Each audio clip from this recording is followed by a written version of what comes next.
Il y a quelques années, les collines de la région de Kimwenza, près de Léopoldville, étaient de vastes étendues herbeuses entrecoupées de galeries forestières. Sur ce plateau dénudé du mont Amba, allaient se dresser bientôt les bâtiments imposants de l'université Lovanium, émanation de l'université catholique de Louvain. En quelques mois, les pelles mécaniques et les bulldozers avaient creusé, nivelé, déplacé des milliers de mètres cubes. Et en janvier 1954, le paysage désertique du mont Amba était transformé en un vaste chantier débordant d'activités.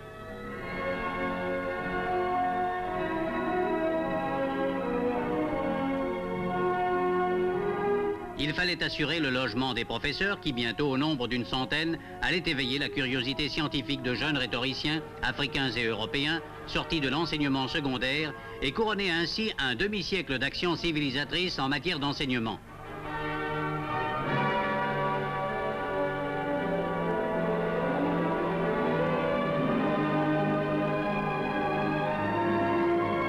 Très vite, le mont Amba s'est couvert de coquettes villas où, dans un cadre propice à la méditation, au milieu des fleurs et des pelouses de paspalum, se déroule harmonieusement la vie de famille des professeurs et de leurs collaborateurs.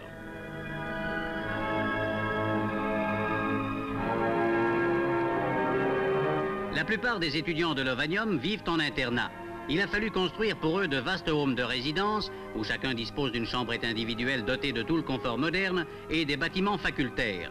Le bâtiment de la faculté de médecine à la veille de son achèvement. Celui de la faculté des sciences, dont étudiants et étudiantes vont occuper les auditoires pour y apprendre la chimie, la physique, la botanique, la zoologie.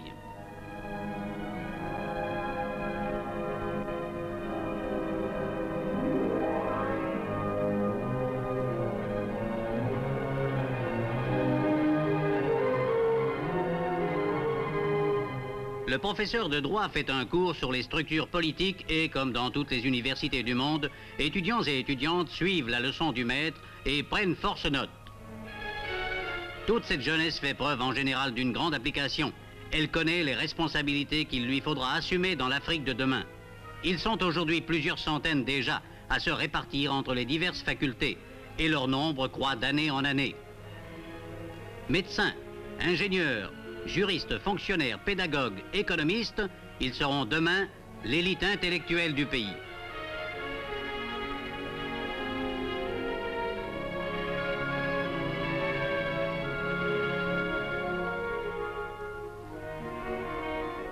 Les cours théoriques sont accompagnés d'exercices pratiques dans les laboratoires et dans les séminaires.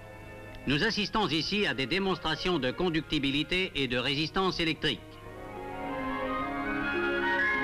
Le professeur de physique répond aux nombreuses demandes d'explications et nos jeunes universitaires apprennent ainsi à se familiariser avec les techniques scientifiques les plus perfectionnées.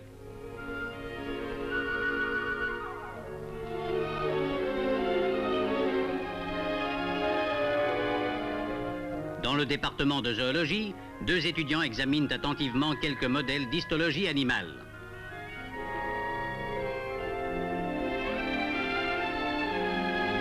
D'autres se livrent à des expériences de chimie. Ainsi, grâce à une sérieuse formation scientifique de base, ces étudiants pourront dans quelques années pratiquer l'art de guérir ou la science de l'ingénieur agronome.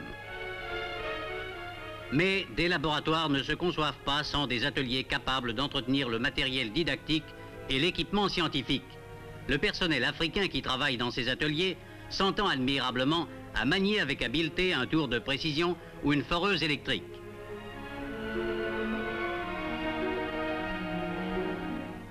L'université ne se contente pas de distribuer aux étudiants le savoir, de les préparer à leur profession ou de les initier à la recherche scientifique. Elle veut en faire des citoyens complets. Dans ce pays où 2 civilisations s'affrontent, l'université Lovanium, interraciale comme il se doit, entend créer le climat nécessaire à une collaboration féconde et amicale entre noirs et blancs. Après une journée de dur labeur, les étudiantes, futures maîtresses de maison, reçoivent leurs camarades dans une atmosphère toute de cordialité. Ensemble, ils se retrouvent pour ces longues discussions qui sont le propre de leur âge. Plus tard, ils se rappelleront ces années de formation intellectuelle et d'enrichissement spirituel qui marqueront dans leurs souvenirs comme les plus belles de leur vie.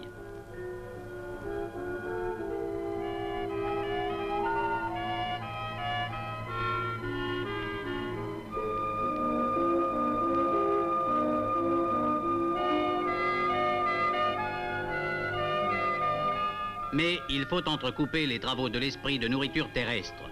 Lorsqu'on est jeune, le travail cérébral ne diminue en rien l'appétit. Dans un vaste hall bien aéré, les étudiants se réunissent midi et soir pour y prendre ensemble leur repas. Chacun se sert soi-même. Munis de leur plateau, les étudiants défilent à tour de rôle devant un guichet où ils reçoivent à un prix modique une nourriture saine et substantielle.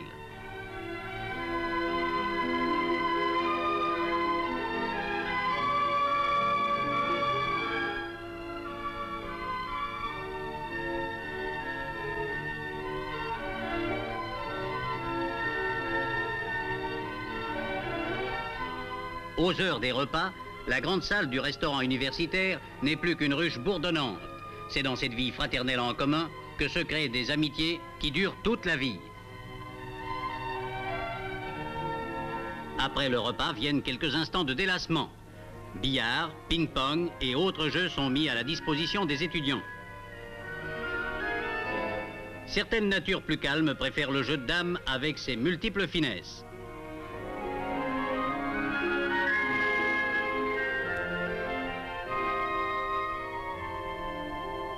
D'autres jetteront leur dévolu sur le football de table et, dans le feu de l'action, une bonne bière ne se refuse pas. Puis, le travail reprend dans le calme des bibliothèques. Pour favoriser le travail intellectuel et la recherche scientifique, professeurs et étudiants doivent pouvoir disposer de bibliothèques abondamment fournies en livres et périodiques. Les encyclopédies et les dictionnaires voisinent avec les traités scientifiques et les recueils de travaux. Autour des tables, étudiants et étudiantes s'entraident à voix basse ou travaillent en silence à la préparation de leurs cours ou à la rédaction de travaux personnels.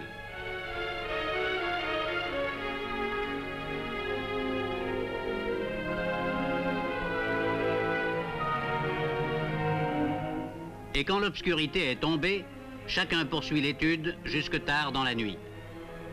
L'université Lovadium, dont le nom en consonance latine rappelle l'institution plus de 5 fois centenaire dont elle est l'émanation, est plus que toute autre réalisation un symbole d'espérance et de foi.